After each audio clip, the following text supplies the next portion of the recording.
Shri Swami Samarth motivation चॅनलमध्ये तुमचं स्वागत आहे. कसे आहात सगळे? तर आज आहे 2 एप्रिल आणि हनुमान जयंती आहे. तर हनुमान जयंतीनिमित्त मला हा व्हिडिओ बनवावासा वाटला. फार छान आहे व्हिडिओ. हा व्हिडिओ आहे नीम करोली बाबांचा अनुभव. तर हा अनुभव फार मोठा आहे, म्हणजे सगळ्यांसाठी खरं तर मला वाटतं मिरॅकलसारखा हा अनुभव आहे. आपल्या आयुष्यामध्ये माणसाला 2 प्रकारचे आजार असतात. एक तर मेंटल हेल्थ आणि दुसरी फिजिकल हेल्थ. तर फिजिकल हेल्थ काही झालं असेल तर आपण जाऊन डॉक्टरांकडे बघू शकतो, काय काय करून ते नीट करू शकतो. पण मेंटल हेल्थला जरा प्रॉब्लेम असतो. फार म्हणजे खूपच विचार करून आणि कुठलीही गोष्ट बोलताना फार विचार करून व्यवस्थित बोलावी लागते, नाही तर समोरच्याला वेगळंच काहीतरी वाटत असतं. तर मेंटल हेल्थ हा विषय का घेतला मी, कारण आपण फिजिकल जर का आजारी पडलो तर आपल्याला काय काय औषधं करून, व्यायाम करून, डाएट्स करून आपण ते घालवू शकतो. पण मेंटल हेल्थला काही प्रॉब्लेम झाला तर ते कसं नीट करायचं आपल्याला पण कळलं पाहिजे. आणि आपण काय करतो की काय घ्यायचं आणि काय नाही घ्यायचं. समजा एखादी मूवी पाहिली आपण, तर त्याच्यात काही घेण्यासारखं आहे का, काय आहे का, म्हणजे त्याच्यात घेण्यासारखं असलं तर ती मूवी बघावी, नाही तर काय घेण्यासारखं नसेल तर काय फालतूपणा उगीचच बघत बसायचा, म्हणजे असं मला वाटतं नेहमी. तर आता हा नीमकरोली बाबांचा अनुभव मी एवढ्या छान दिवशी सांगते आहे. तर पहाटेचे 3:30 वाजलेले आहेत आणि मी हा अनुभव सांगायला तुम्हाला शेअर करायला बसलेली आहे. फार मला छान वाटतं आहे. तर हा अनुभव असा आहे की एक लेडीज होत्या, आहेत म्हणजे सॉरी, आणि म्हणजे इथल्या नाही आहेत, त्या मुंबईच्या आहेत. आणि तिथे मठ झालेला आहे नीमकरोली बाबांचा. तर खूप असा अनुभव, तिकडे लोक जातात, दर्शन घेतात. आणि कैची धामलाही त्यांचं खूप मोठं आहे, पण कसं जाणार तिकडे. तर मग इथे आता मुंबईत मठ आहे आणि मी पण एक फोटो आणलेला आहे मोठा, आणि मी पण असं करत असते काय असेल ते. म्हणजे मी काही फार करत नाही, मला खूप कामं असतात बाकीची. जे काही असेल ते थोडंफार मी करते. आणि माझं कसं असतं की बसून मला तिकडे खूप काही काही करता येणार नाही पूजेचं, म्हणजे माळ जप म्हणा किंवा वाचन म्हणा किंवा काय. मी खूप प्रयत्न करते पण मला तेवढं नाही होत, कारण भरपूर मला कामं असतात. कामं असण्यापेक्षाही मला बाकीची व्यवधानं असतात भरपूर. बाहेर जाणे, हे करणे ते करणे भरपूर, आणि घरात कोणी नाही आहे मदतीला, त्यामुळे मला सगळं बघावं लागतं.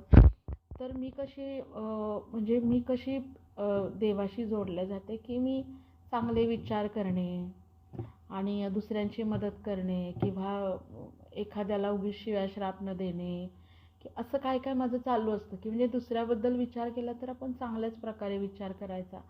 आणि जर का मी माझा एक 10 मिनटाचा जर का काही कालावधी असेल दिवसातनं मी 10-10 मिनटाला काय जे आठवत असेल तर मी चांगल्या गोष्टी आठवते. म्हणजे देवाच्या जर का मी 2 मिनटं विचार करायला लागले तर मला एवढं काय काय म्हणजे कळतं ना त्याच्यातनं, की मला असे विजन आल्यासारखे होतात की हां हे ते. तर माझं कसं असतं की मी बसून नाही खूप वेळ काही करू शकत, साधना आणि हे ते, कारण सगळं शून्य आहे.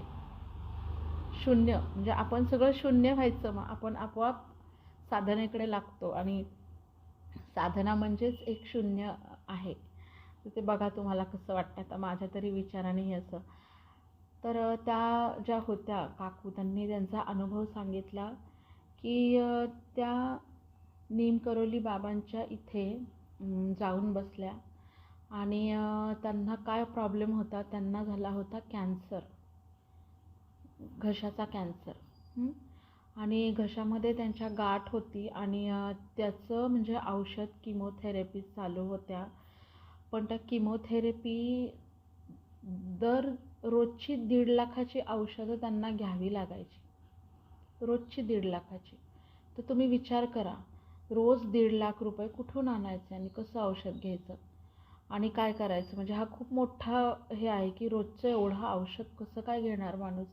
आणि इतका क्रिटिकल आजार झालेला आहे तर तो घ्यावंच लागणार ना, नाहीतर मग संपलं.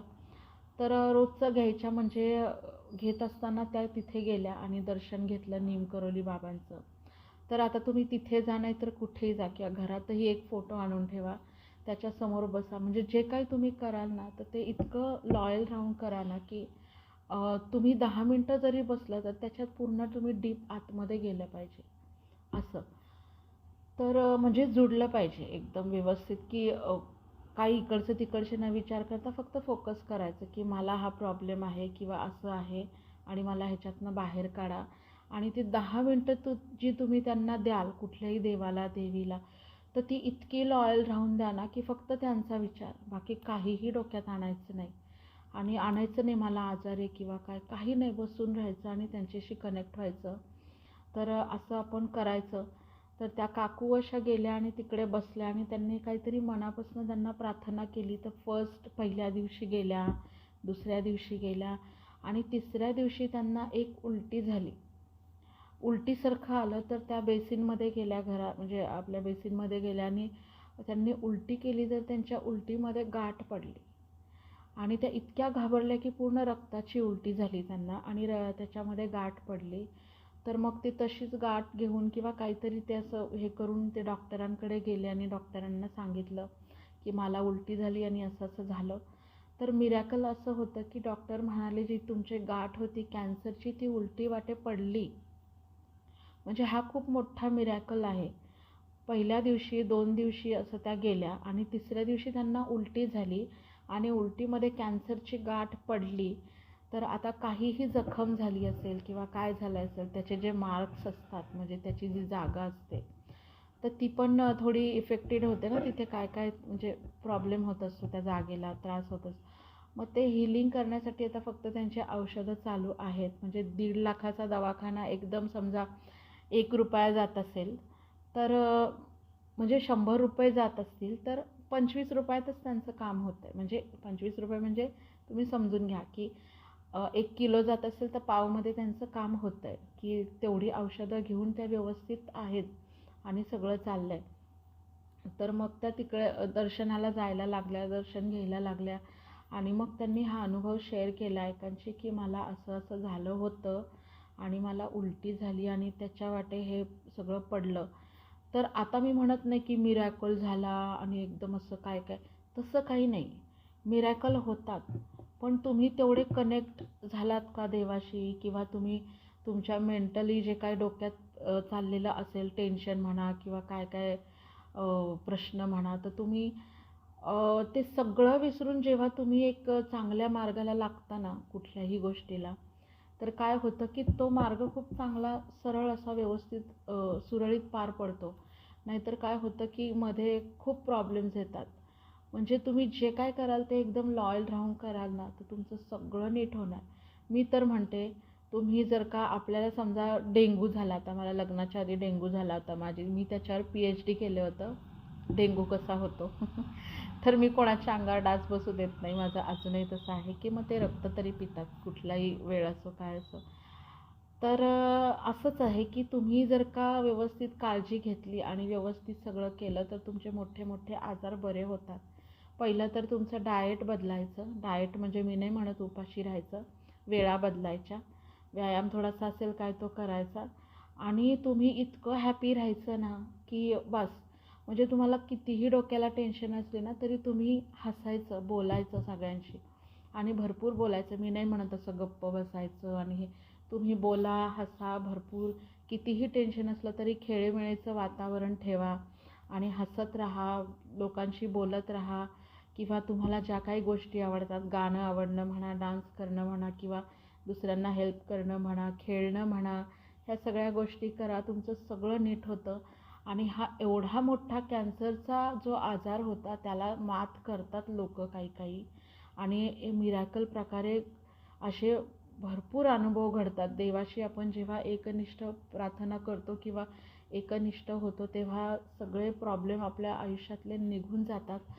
तर त्या काकूंनी काय केलं असेल की त्या जेव्हा प्रार्थनेला बसल्या तर मी म्हणते ना जसं की तुम्ही एकदम सेवाभाव ठेवा मनात आणि तुम्ही या आणि तेवढंच बोला किंवा नका बोलू, नुसतं येऊन बसा. पण ते जे मेंटली हेल्थ त्यांची बदलली की मी आता इकडे आले आणि मी नीट होणार, त्याच्यानीच त्या अर्ध्या नीट झाल्या. म्हणजे 90% माणूस नीट केव्हा होतो जेव्हा तुम्ही कुठेतरी जाऊन बसता तुमच्या आवडत्या प्लेसमध्ये, मग देव असो काही असो काय, आता देवाशी म्हणजे आपण स्वामींकडे बसूयात किंवा गजानन महाराज, कोणी साईबाबा, कोणी हनुमान मंदिर किंवा कोणी शनिदेवाच्या मंदिरात, म्हणजे सगळीकडे ज्या ज्या मंदिरात जे जे ठिकाणं असतात. आता हे निमकरोली बाबा कोणाला माहिती नव्हते, पण आता हळूहळू सगळ्यांना माहिती व्हायला लागले. माझ्याकडे पण आले, मलाही भरपूर अनुभव घडलेले आहेत त्यांचे. मला एवढं काय काय घडलं आहे ना की मी सांगूच शकत नाही माझ्या आयुष्यात काय घडलं आहे. तर एवढं सगळं चालू असताना तुम्ही जेव्हा प्रार्थना कराल किंवा काय कराल, तर ती इतकी लॉयल राहून करा ना की तुम्हाला त्याच्यात म्हणजे 100% रिझल्ट मिळालाच पाहिजे. मी तर म्हणते जेव्हा तुम्ही हे सगळं व्यवस्थित करून देवापाशी जाल तर तुम्ही 90% तिथेच नीट होणार. कारण तुम्ही जाताय आणि विश्वास ठेवताय की माझं आता छानच होणार. तुम्ही जर का असा विचार ठेवला तर तुमच्यासोबत छानच होणार. आणि तुम्ही असे खिचवत पडलात की नाही आता मी कशी नीट होणार, मला तर मोठा कॅन्सर झाला आहे, आता काही खरंच नाही, मी मरणार, असं जर का विचार केला आणि बेडमध्ये पडून राहिले तर तुम्ही अजून खचणार. म्हणजे आपले काही सबस्क्रायबर पण आहेत ज्यांना असा प्रॉब्लेम आहे. तर मी फोन करत होते की उचला, मला काहीतरी सांगायचं, पण काही अशा ज्या बहिणी आहेत किंवा माझ्या फ्रेंड्स किंवा मैत्रिणी आहेत त्यांना काही हे करता आलं नाही. म्हणजे मी व्हॉईस रेकॉर्डिंग पाठवत होते किंवा व्हॉट्सअप कॉल, मला हा अनुभव शेअर करायचा होता, पण मी म्हटलं नको, ह्याच्यावर आपण व्हिडिओ बनवूयात चांगला. तर मला काय म्हणायचं आहे की सगळ्या गोष्टी नीट होतात आपल्या.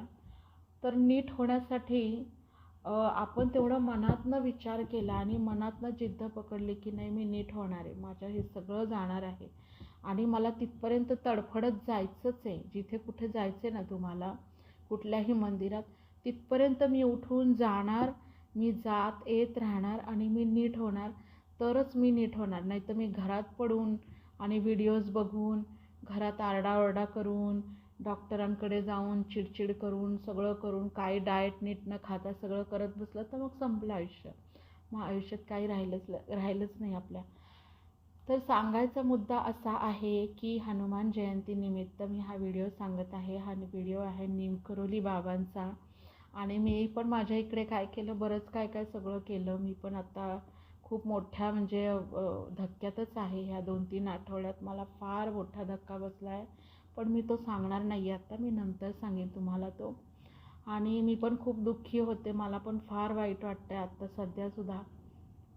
तर आत्ता मी खाली माझ्या इथे कंबल, एक बेड नेऊन ठेवला, त्याच्यावर कंबल घातलं आणि स्वामींचा मोठा फोटो आणून ठेवला आणि निमकरोली बाबांचा मोठा फोटो नेऊन ठेवला. आणि मला तिकडे गीता वाचन करायचं होतं आणि मला ते पारस्पर्श वाचायला बसायचं होतं. आणि मी हे सगळं करत होते कारण मला कार्यक्रम करायचा होता हनुमान रामनवमीचा आणि हनुमान जयंतीचा, पण तो काही माझ्याकडनं झाला नाही. म्हणजे कसं, ह्याला फार मोठं सगळं लागणार आणि ह्याला फार मोठा खर्च पण लागणार हे सगळं करण्यासाठी. तर मग एकटं आम्ही दोघं नाही करू शकत एवढा मोठा खर्च, कारण खूप मोठा खर्च. आणि जेव्हा रामनवमी होती, जेव्हा मी करायचं आम्ही ठरवलं, सगळं पटापट आवरलं आणि सगळं करायचं ठरवलं. म्हणजे मी स्वामी महाराजांचा प्रकट दिन, रामनवमी आणि हे हनुमान जयंती, हे तिन्ही आम्हाला असं करायचं होतं. खूप मोठा कार्यक्रम आम्ही करणार होतो, कसंही करणार होतो, पण आम्ही करणार होतो. पण तो काही झालेला नाही आहे. कारण मला मध्ये मी तुम्हाला सांगितलं ना 2-3 आठवड्यापूर्वी मला फार मोठं दुःख झालं आहे, त्यामुळे मी हे काही करू शकले नाही. आणि दुसरी गोष्ट की जेव्हा मी करणार होते तर ती वेळ निघून गेली. आणि वेळ म्हणण्यापेक्षा मी ही कधी, वेळ पण नाही, आपण कधीही करू शकतो देवांचं, नंतरही कार्यक्रम करू शकतो. पण काय झालं की सगळं ते राहिलं. मग माझं सगळं म्हणजे मी इतकी डिस्टर्ब झाले ना की मला फार म्हणजे असं वाटलं की नको काही करायला, आपण जे काय करत होतो ते नको. पण हे पण आता मला परत करायचं सुरुवात करणार आहे मी. आणि माझ्या इथे मी स्वामी महाराजांचा आणि निमकरोली बाबांचा मोठा फोटो बनवून घेतला, दर्शनासाठी ठेवला होता. तर हे सगळं झाल्यामुळे ते कार्यक्रम तो रद्द झाला. आता बघू देव कधी आपल्याकडनं करून घेईन. अजून तर तसंच खाली सगळं आहे, पण तिकडे जाऊन बसून सगळं करणं असं होत नाही. त्यामुळे आम्ही दिवाबत्ती आणि हेच करतो आहे सध्या, माझे मिस्टर. आणि मला जमलं तर मी पण जाते. म्हणजे मी तर कसं करते की मी आजूबाजूचं करत असते, कारण मला तेवढा वेळच नाही आहे की मी खूप वेळ हे करत बसेल किंवा साधना करत बसेल. देवपूजा करते मी, देवपूजा पटकन होते माझी आणि मिस्टरांपेक्षा माझी पटकन होते. मी उरके नाही पाडत. मी खूप असं हे करते की हे झालं की ते माझं पटापट होत असतं आणि ते झालं की मग काय असेल तो नैवेद्य ठेवायचा आणि उठायचं तिकडनं.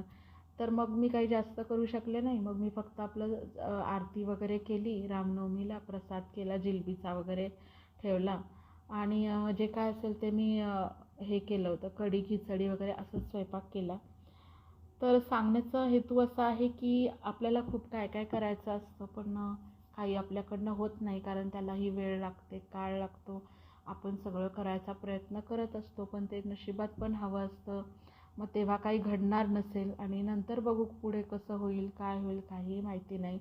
पण हा कॅन्सरचा अनुभव मी सगळ्यांना सांगितला. प्लीज हा सगळ्याजणी व्हिडिओ ऐका आणि तुमच्या आजूबाजूला, मी म्हणत नाही तुम्हाला, तुमच्या आजूबाजूला, हां मी हे पण म्हणेन की असू दे तुम्हाला पण, आपल्या सगळ्यांना काही असा प्रॉब्लेम असेल, आपल्या आजूबाजूला असेल, तर नक्की हे सांगा की तुम्ही काय करा, उठा आणि मंदिर गाठा पहिलं. आणि मंदिर गाठा किंवा डान्स, म्हणजे जे काही तुम्हाला आवडतं त्या गोष्टी करा. गाणी म्हणा, नाच करा. मला कथ्थक आवडतं, मला सिंगिंग आवडतं, मला डॉक्टर व्हायचं होतं, मला अशी सेवा करायला आवडते. मग मी ह्याच्यात पण देव शोधेन की मी जे काय करीन ते एकदम चांगल्या ह्याने करीन. जे काय खेळेन, मला खेळ आवडतात, मला भरपूर टेनिस वगैरे खेळायला आवडतं, मग मी हे खेळ खेळीन. मंदिरात जाऊन बसू. आपण असं काहीतरी करून आपल्या सगळ्या आजारांवर मात करूयात. आता म्हणजे मी हा व्हिडिओ बनवला आहे तर सगळ्याजणी असं म्हणू नका की आता माझं पण सगळं नीट होणार आणि मी घरातच बसणार, असं नाही. पहिलं तुम्ही उठा, अंग झाडा आणि पहिलं स्वतःचं सगळं, मी म्हणत नाही तुम्ही उठल्या उठल्या आंघोळ करा की म्हणजे असं काही सांगत नाही की रुटीन लावा, सकाळी पहाटेच उठा आणि आंघोळ्या करून पूजा, असं नाही. तुम्हाला जेव्हा उठायचं तेव्हा उठा, तुमची जी काय वेळ असेल त्यावेळेला, आणि तुमचं सगळं काय काय करून तुम्ही घराबाहेर पडा. घराबाहेर पडलं की 100 मार्ग दिसतात, इकडे हे करूयात, तिकडे ते करूयात. आणि गर्दी वगैरे बघून किंवा आजूबाजूला आपले भरपूर लोक बघून आपलं ना म्हणजे आपण डिस्ट्रॅक्ट होतो. आपल्या जे डोक्यात चालू असतं ना की हे नाही, ते नाही, किंवा हे करायचं ते, आपल्याला लगेच काय काय दुसरं म्हणजे दिसायला लागतं, हे कसं चाललं ते. आणि अजून एक मी खूप मोठी गोष्ट बघितली आहे. लोक म्हणतात मी मेंटली जरा मला प्रॉब्लेम आहे किंवा फिजिकली मला प्रॉब्लेम आहे, आणि ते घरातच जे फ्लॅटमध्ये घुसलेले असतात ते बाहेरच निघत नाहीत. पण तुम्ही हे पाहिलं आहे का की रस्त्यावरती जी लोकं राहतात, जी छोटी छोटी बाळं आणि जे लोक असे ते फुगे विकतात, पिशव्या विकतात, ती लोक असे छोटे छोटे बाळं वगैरे घेऊन, त्या बायका प्रेग्नेंट असतात, त्या रस्त्यावर राहतात. त्यांना स्वयंपाक नसतो, त्यांना घरं झाडायची पुसायची नसतात, त्यांना धुणी भांडी नसतात, त्यांना काहीच कामं नसतात. म्हणजे मी अशी असते की यांना काहीच काम नाही आहे म्हणजे ह्यांना नुसतं फिरायचं आहे आणि तेवढ्या जागेत फिरायचं आहे. तर मी अशी बघत असते की हां, हिला काही टेन्शनच नाही आहे कामांचं, तिला फक्त काय फुगे विकेल किंवा पिशव्या विकेल किंवा काहीतरी मागेल. मी भीक मागणं वगैरे बोलत नाही कारण मला असं आवडत नाही. तर काय त्या जे करत असतील ते त्या किती ह्याने करतात की काहीच नाही आहे त्यांच्याकडे, पण तरीही ते उभे आहेत. म्हणजे तुम्ही जवळजवळ 10 वर्षांनी तिकडे जा तर ते तुम्हाला दिसतील तिकडे. 5 वर्षांनी जा, तुम्हाला तिकडे दिसतील. तर ते का दिसतील? त्याच्यामागे मोठं कारण आहे. कारण त्यांना बाकीची काहीही व्यवधानं नाही आहेत की मोठ्या शाळेतच जायचं आहे आणि मोठ्या पबमध्येच जायचं आहे आणि मोठ्या किटी पार्ट्या करायच्या आहेत आणि मोठं मोठं काय काय करायचं आहे आणि फ्लॅटच घ्यायचा आहे, बंगलाच घ्यायचा आहे, गाड्याच घ्यायच्या आहेत आणि दागिने घेऊन, काही नाही. ते मागून खातात आणि ते त्याच्यातच खुश आहेत आणि ते बाहेर पडलेले आहेत. घराबाहेर पडून इकडे तिकडे बघतात. तिला डोक्याला टेन्शन नाही की आता झाडायचं आहे, आता पुसायचं आहे, आता धुणं भांडी करायचं आहे. काही डोक्याला, इतक्या घाणेरड्या जागेत राहतात ते, त्यांना काहीही होत नाही आणि ते तसेच राहतात आणि ते आपल्याला वर्षानुवर्ष दिसत राहतात कारण ते बाहेर असतात आपल्यासारखं घरात बसून कोंडून राहून आणि टेन्शन घेऊन घेऊन मरून आणि किचपत अशा पडत नाहीत. त्यामुळे मी असं म्हणते की कुठलाही आजार असो, तुम्ही पहिले घराबाहेर पडा, सोशलाइज व्हा, सगळ्यांशी बोला आणि तुमच्या आवडत्या गोष्टी करा, तुम्ही लगेच नीट व्हाल. म्हणजे मी तर म्हणते की मला डेंग्यू झाला होता लग्नाच्या आधी आणि मला कधी काही झालं नव्हतं. पण माझ्या आयुष्यात पहिल्यांदा मला डेंग्यू झाला होता आणि लग्नाला माझ्या 2च महिने राहिले होते आणि मला डेंग्यू झाला होता.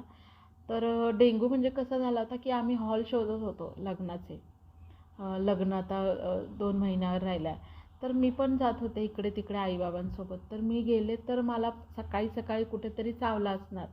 तर मला खूप थंडी वाजून आली. मग मी त्याच्यावर PhD केली की मला काय झालं आहे. मग नंतर मला कळलं, डॉक्टर म्हणाले तू काय करतेस? तर मी म्हटलं मी पार्लरच्या जॉबला जाते आहे. तर मग ते म्हणले एवढं नटून थटून तू एवढं चांगलं जातेस आणि एवढं इतकी व्यवस्थित तू, अगं तुला डेंग्यू झाला आहे, तू घरी बस आराम कर. म्हणलं मला डेंग्यू झाला आहे आणि कसं झाला तो, म्हणजे काय झालं. तर त्यांनी मला सांगितलं सकाळचे चावतात आणि खाली ग्राउंड फ्लोअरला ते म्हणजे आपल्या बॉटम एरियात ते राहतात, म्हणजे गुडघ्याच्या खाली वगैरे असे तेवढेच उडत असतात, वर उडत नाहीत आणि ते छोटे छोटे असतात.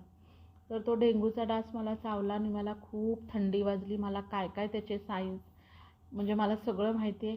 आणि मीच सगळं आणायला जात होते, फळं आणायला मीच जात होते, ते पपईच्या पानांचा ज्यूस करण्यासाठी पपईचा पालाही मीच आणायला जात होते आणि मी छान पर्स वगैरे घेऊन आवरून सावरून कामालाही जात होते. मला फक्त थोडासा ताप होता आणि पहिल्या दिवशी मला खूप थंडी वाजून आली. तर मला हे डेंग्यू झाला आहे हे कळल्यानंतर डॉक्टर मला ओरडले आणि मी हसत होते की मला काहीच झालं नाही आहे, पण मला होतच नाही आहे काही. तर ते म्हणले नाही तुला ताप आला आहे आणि तू जरा आराम कर. तेव्हा कुठे मग तो औषधवाला घरी आला आणि सकाळी सकाळी सगळीकडे फवारणी करून गेला. तर मी म्हटलं हे का आले. मग मी डॉक्टरांना विचारलं की काय. तर ते म्हणले डेंग्यूचं औषध मारून गेले, तुला डेंग्यू झाला आहे. तर मला काहीही असं भयानक वाटत नव्हतं, कारण मी ते काही मनाला लावून घेतलेलंच नव्हतं की मला असं झालं आहे. मला कळलं औषधवाला आला, औषधं मारून गेला. मी म्हटलं डेंग्यू झालं आहे पण मला काहीच होत नाही आहे. म्हणजे असं माझी भावना होती की असं झालं आहे पण मला काहीच होत नाही. आणि मी अशी छान आवरलेली बघून डॉक्टर मला म्हटले तू एवढं आवरून कामाला जातेस, तू शांत बस आणि तू आराम कर आणि जरा रेस्ट घे की काय तुला डेंग्यू झाला आहे, काय औषधं पी. तर मी किवी मीच आणायला, पपई मीच आणायला, म्हणजे फळं पण आणायला मीच जात होते कारण जाता येता. आणि मला वाटायचं घरच्यांना कोणाला सांगू म्हणून मीच घेऊन येते. मग असं मी माझ्या इकडे जाऊन सगळं घेऊन यायचे आणि ज्यूस वगैरे करून मीच प्यायले. म्हणजे माझ्या आईला पण म्हणलं नाही की तू मला ज्यूस करून दे किंवा काय, मीच पिते. आणि मग असं सगळं झालं. तर असं असतं की आपल्याला जो काही आजार झाला तो आजार आपण मनावर घेतो म्हणून तो मोठा असतो, नाहीतर तो खूप छोटा आहे आजार. त्यामुळे इथेच मी व्हिडिओ थांबवते. हा व्हिडिओ कसा वाटतोय बघा. श्री स्वामी समर्थ.